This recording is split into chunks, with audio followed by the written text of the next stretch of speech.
नमस्कार, आप देख रहे हैं उत्तराखंड का नंबर 1 डिजिटल चैनल पहाड़ टीवी। आपके साथ मैं हूं बबीता रियाल। रुक करेंगे खबरों का, लेकिन उससे पहले एक नजर आज की हेडलाइंस पर। कर्मकार बोर्ड मामले में हरक सिंह रावत को मिली बड़ी जीत। सीएम धामी ने शमशेर सत्याल को हटाया अध्यक्ष पद से। मसूरी में दंपति के साथ अभद्रता करना 3 युवकों को पड़ा भारी। मुकदमा हुआ दर्ज, कार को किया गया सीज। मुख्यमंत्री हरीश रावत ने किया भाजपा पर वार, भाजपा को बताया उजियारू बल्ब। एक बड़ी खबर आपको बता रहे हैं कि मंत्री हरक सिंह रावत की कर्मकार बोर्ड के अध्यक्ष शमशेर सत्याल के साथ चल रहे गतिरोध में मुख्यमंत्री ने सत्याल को कर्मकार बोर्ड के अध्यक्ष पद से हटा दिया है। वहीं बोर्ड में विवादों में रही सचिव मधु नेगी को भी कल्याण बोर्ड से बाहर का रास्ता दिखा दिया गया है। आपको बता दें कि कर्मकार कल्याण बोर्ड पिछले साल अक्टूबर से ही चर्चा में है। इस घटनाक्रम में मंत्री हरक सिंह रावत की ये बड़ी जीत मानी जा रही है। सरकार ने बड़ी कार्रवाई करते हुए हरवंश सिंह चुग को वर्तमान में अध्यक्ष पद सौंप दिया है। चुग इस वक्त सचिव श्रम के पद पर भी हैं। वहीं पीसीएस अधिकारी अभिषेक त्रिपाठी को सचिव पद की जिम्मेदारी सौंपी गई है। आपको ये भी बता दें कि हरक सिंह रावत और शमशेर सिंह सत्याल के बीच त्रिवेंद्र रावत के शासनकाल से गतिरोध चल रहा था। वहीं अब मुख्यमंत्री पुष्कर सिंह धामी ने अब इस पर फैसला ले लिया है। उत्तर प्रदेश के बाद अब उत्तराखंड में भी जनसंख्या नियंत्रण कानून पर कसरत शुरू हो गई है। राज्य का विधि विभाग उत्तर प्रदेश के जनसंख्या नियंत्रण कानून को लेकर हाल ही में लाए गए मसौदे का अध्ययन कर रहा है। मुख्यमंत्री पुष्कर सिंह धामी ने भी इसके संकेत दिए हैं कि सरकार जनसंख्या नियंत्रण कानून के मुद्दे पर होमवर्क कर रही है। मुख्यमंत्री ने जनसंख्या कानून बनाने की घोषणा की थी। उन्होंने इसके लिए विशेषज्ञों की एक कमेटी बनाने की भी बात कही थी। हालांकि अभी तक कोई कमेटी अस्तित्व में नहीं आई है, लेकिन सरकार के स्तर पर होमवर्क शुरू हो गया है। आधिकारिक सूत्रों के मुताबिक राज्य के विधि विभाग को ये जिम्मेदारी दी गई है। विधि अधिकारी उत्तर प्रदेश विधि आयोग द्वारा तैयार किए गए जनसंख्या कानून का ड्राफ्ट अध्ययन कर रहे हैं।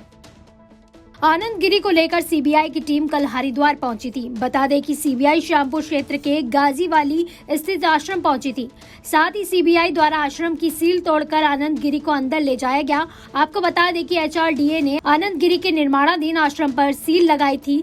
सीबीआई द्वारा सीसीटीवी फुटेज और लैपटॉप खंगाले गए हैं।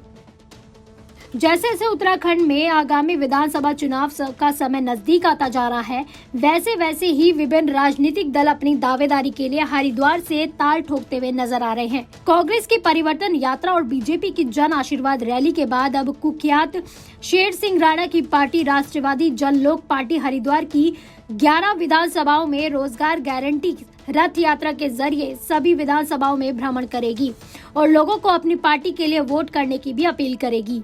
कल पार्टी के राष्ट्रीय अध्यक्ष और कुख्यात शेर सिंह राणा की माता सत्यवती राणा ने इस यात्रा को हरी झंडी दिखाकर हरिद्वार की 11 विधानसभाओं के लिए रवाना किया। आज माता सत्यवती राणा जी जो हमारी राष्ट्रीय अध्यक्षा हैं पार्टी की, आज उनके कर कमलों से हम एक रोजगार जो रथ है, रोजगार गारंटी रथ, यहाँ से उसका संचालन करने वाले हैं। माता जी उसे हरी झंडी दिखाएंगी।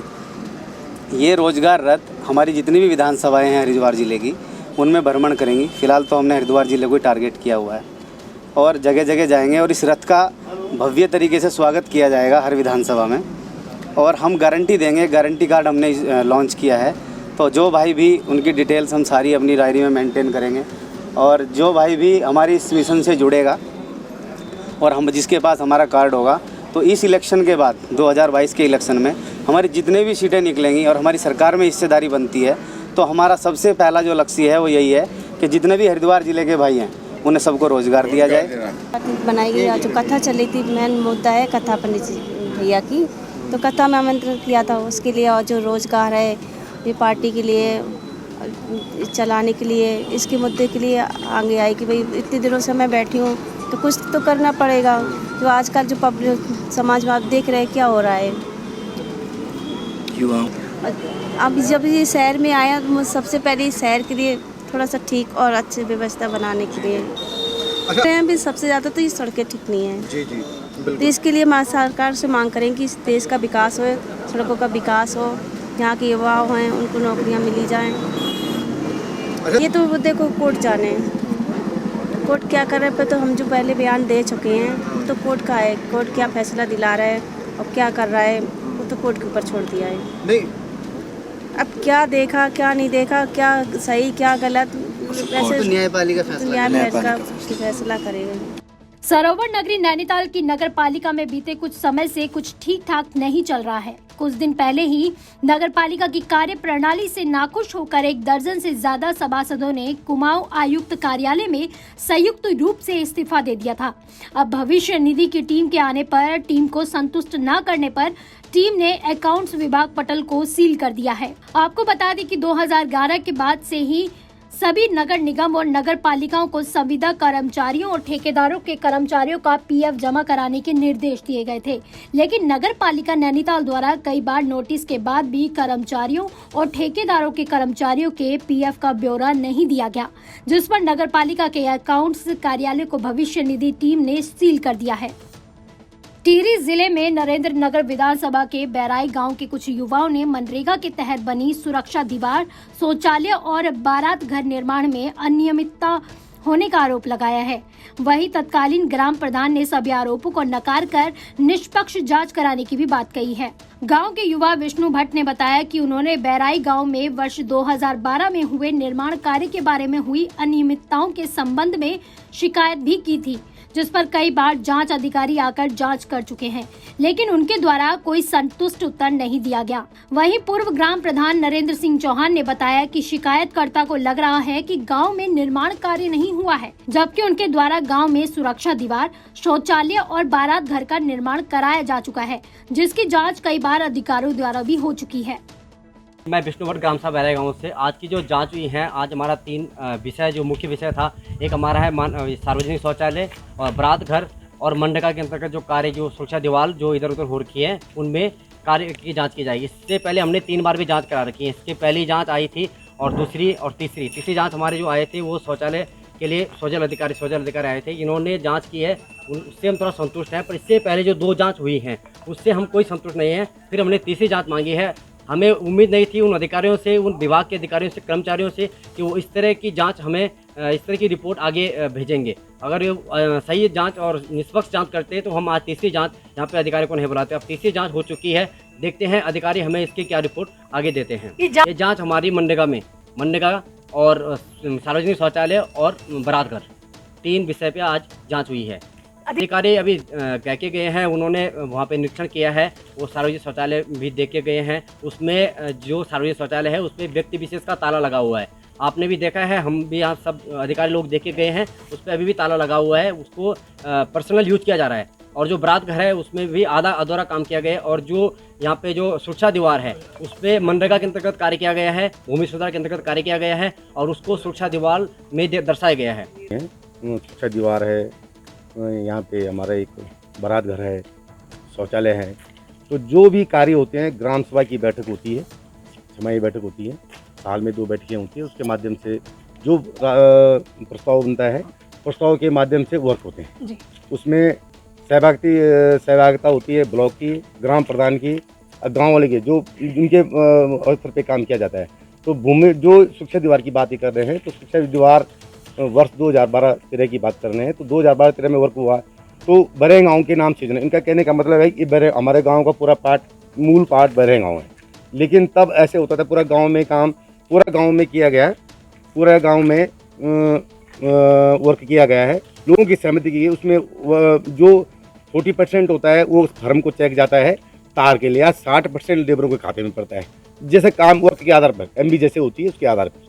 ऐसा नहीं कि 5 लाख की तो उसमें 40% होगा और 2.5 लाख 3 लाख की MB होगी, मेजरमेंट जितना हुआ जेई आता है, जेई गया नाप के। तो उसमें इन जो शिकायत करते हैं उनको ऐसा लग रहा है कि कहीं ये योजना में कहीं ऐसे तो नहीं है कि 5 लाख की योजना नहीं लगी हो, मतलब ऐसे। तो इसलिए आज उन्होंने जांच डाली है, तो जांच अधिकारी आई हैं, तो उस मौके पे जा रहे हैं और वो मौके पे देखेंगे कि तार लगी हैं नहीं लगी। जो लेबर है इनको पेमेंट मिला है वो कहेंगे कि हमने वो काम किया है कि नहीं किया है। नाम बता दीजिए। नाम मेरा नाम नरेंद्र सिंह चौहान, पूर्व प्रधान, सहायक जिला पंचायत अधिकारी पद पे हूँ।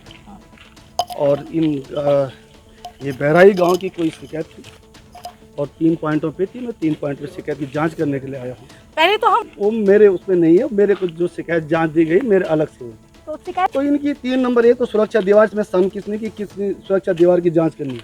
अब कौन सी सुरक्षा दीवार है इसमें स्पष्ट नहीं है, ठीक है ना। अब इतने साल में कितनी है वो ये भी इसमें स्पष्ट नहीं है।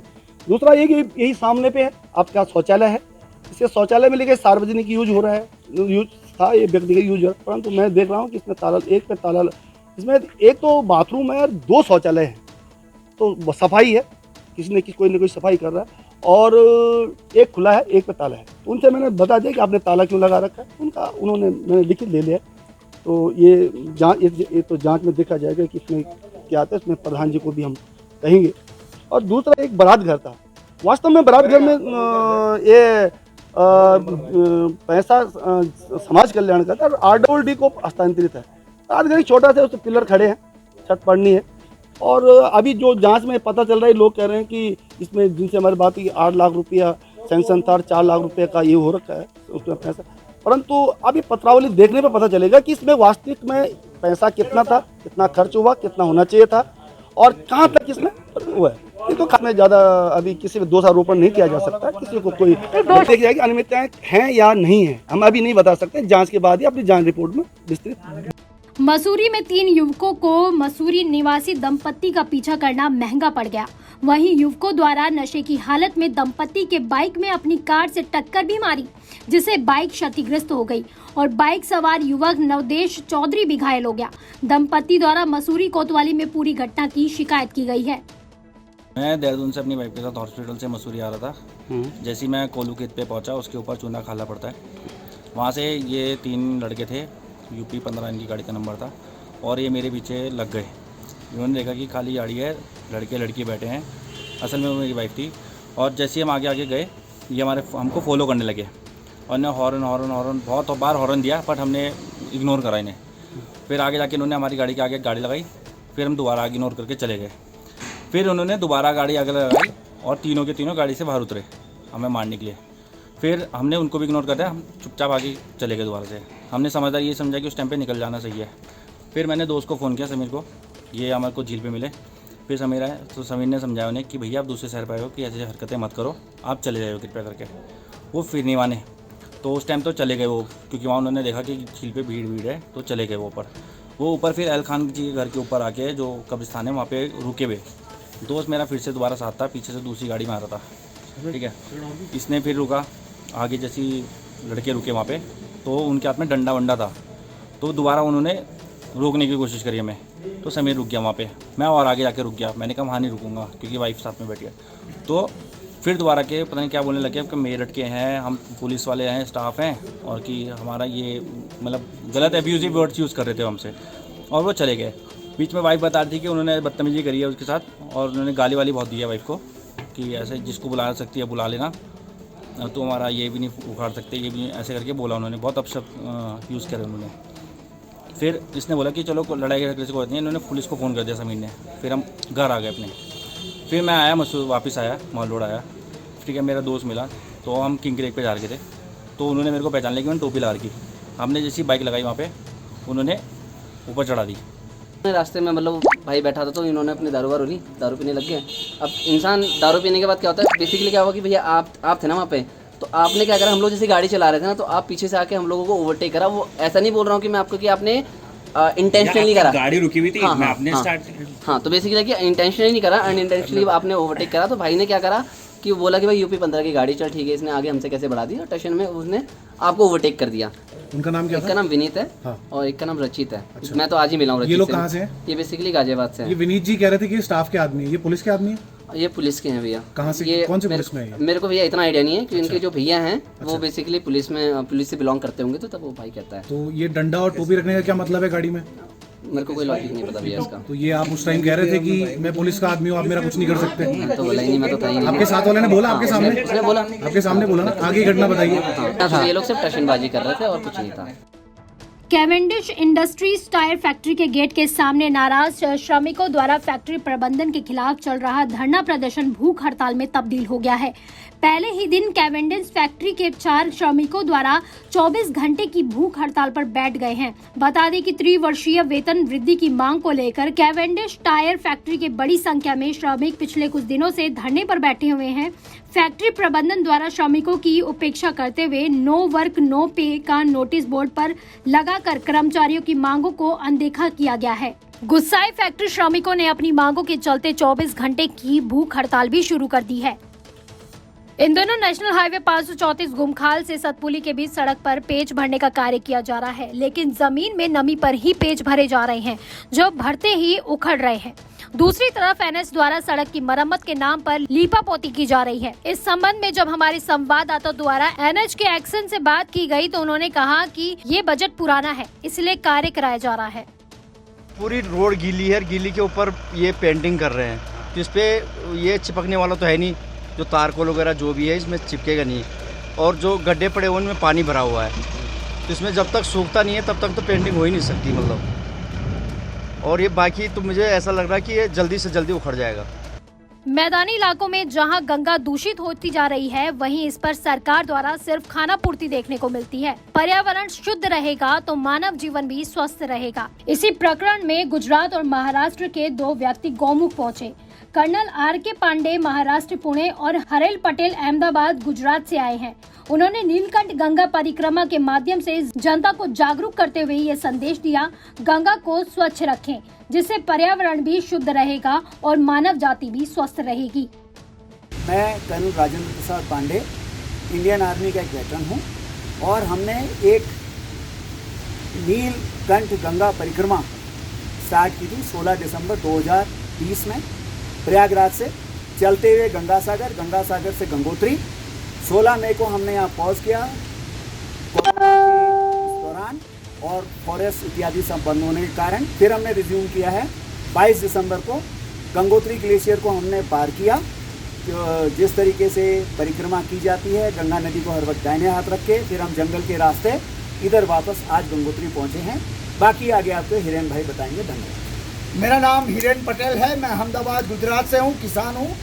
और ये गंगा जो परिक्रमा कर रहे हैं वो हमारे देशवासियों के लोक जागृति के लिए कर रहे हैं कि देशवासियों को अपनी आदतें बदलनी होगी। नदियों को शुद्ध रखने के लिए उसमें जो पॉल्यूशन फैलाते हैं, जो सुवेज जाता है, जो केमिकल जाता है, प्लास्टिक जाता है, उसे रोकना होगा। उनको पेड़ लगाने होंगे, पौधे लगाने होंगे। इसके लिए हम पैदल चलते चलते बच्चों को, बूढ़ों को शिक्षित करते जा रहे हैं कि आप अपना उत्तरदायित्व निभाएं। सरकार अपना काम कर रही है, मगर जब तक हम अपने आप को आदत नहीं बदलेंगे, ये नदियाँ साफ नहीं होगी, ये जंगल नहीं बचेंगे। प्रकृति को बचाने के लिए हमें अपनी आदतों को बदलना होगा और इसीलिए हम ये परिक्रमा से लोगों का ध्यान आकर्षित करने निकले हैं और लोग हम जो काम कर रहे हैं वही काम करते रहे और ऐसी परिक्रमाएं होती रहे, यही उद्देश्य है। जय भोलेनाथ, जय गंगा मैया।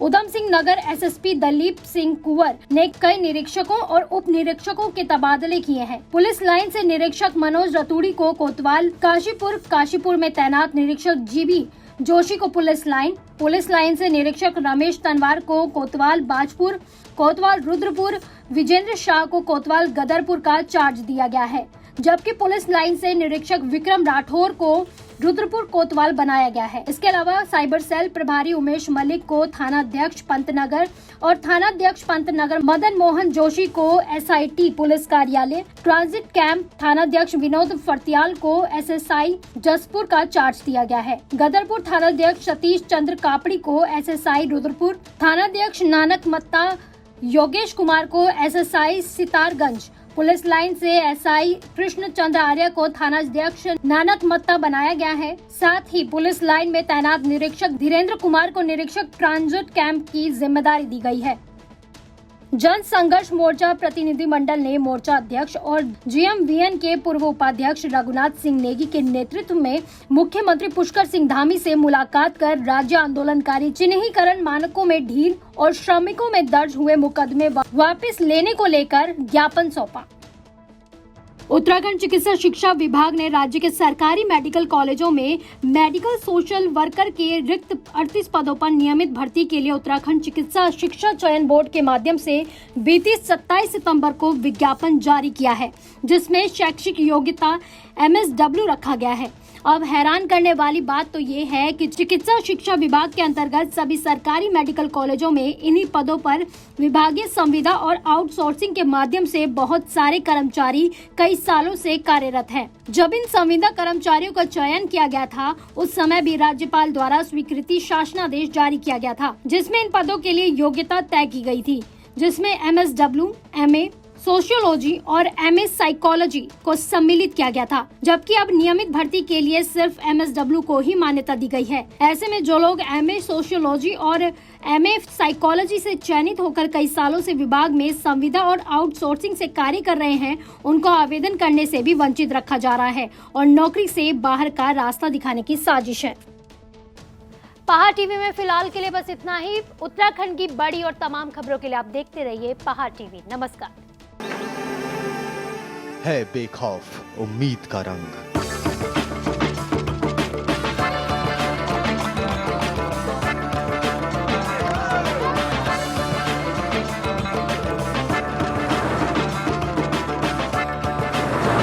है आस्था भी।